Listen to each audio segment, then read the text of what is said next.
Praise Lord, আপনারা সবাই কেমন আছেন? ভালো আছেন? আমরা একটা কথা আজকে শিখতে যাচ্ছি। আমরা দু লোকের প্রার্থনা না হলে আমরা কি করব? কে ধার্মিক বলে গানা হয়ে বাড়ি চলে গেল, এই টপিকে আজকে আমরা মনন করব। এটা লুকা 18वां অধ্যায় 10 থেকে 16 অবধি আমাদের এখানে লেখা আছে। আমি আপনার জন্য পড়ছি। দুই ব্যক্তি প্রার্থনা করার জন্য মন্দিরে গেল, একজন ফরিসি আর একজন করা আদায়কারী। ফরিসি দাঁড়িয়ে নিজের বিষয়ে এই প্রার্থনা করলো, হে ঈশ্বর, আমি তোমার ধন্যবাদ করি যে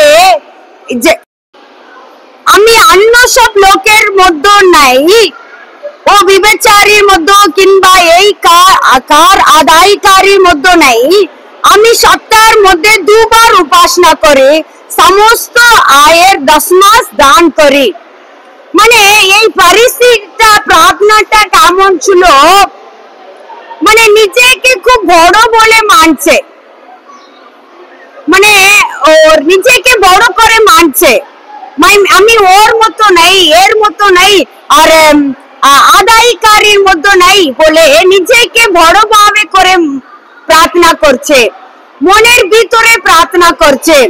কিন্তু 13 বচনে লেখা আছে, কিন্তু কার আদায়কারী দূরে দাঁড়িয়ে স্বর্গে থেকে চোখে তুলতে সাহস পেল না।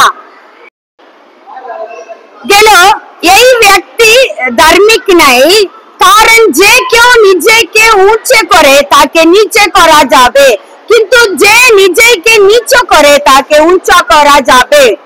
মানে এখানে দুটো ব্যক্তি ছিল, একটা ফরিসি ছিল আর আদায়কারী ছিল। আদায়কারীর প্রার্থনাটা কেমন ছিল?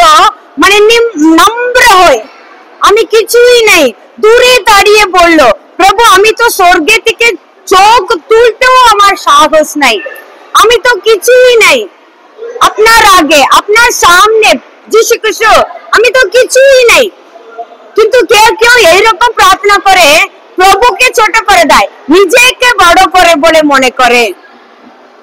এই ফরিসি আর কার আদায়কারীর দুটো ব্যক্তির প্রার্থনাটা আমাদেরকে এইটাই শিক্ষা দিচ্ছে কি আমরা মন্দিরে আসার সময় কি মন নিয়ে আমরা প্রার্থনা করতে আসি। ঘমন্ডের সঙ্গে আসছি, মানে অহংকারের সঙ্গে আসছি, নালে নম্র হয়ে আমরা প্রভুর কাছে আসছি। বড় করব না নিজেকে, ভালোভাবে লেখা আছে তা নিচে করা যাবে, কিন্তু যে নিজেকে নিচে করে তাকে উঁচু করা হবে। তাহলে আমি তোমার বলছি, এই ব্যক্তি ধার্মিক বলে গানা হয়ে নিজে বাড়িতে চলে গেল, খুব ভালো। ধার্মিক কে? নিজেকে নম্র করবে, আমি কিছুই নেই প্রভু আপনার চোখে, এরকম যদি বলে আপনার প্রার্থনা করবেন, প্রভু যীশু খ্রিস্ট অবশ্যই আপনার প্রার্থনাটা শুনবেন। God bless you. Thank you.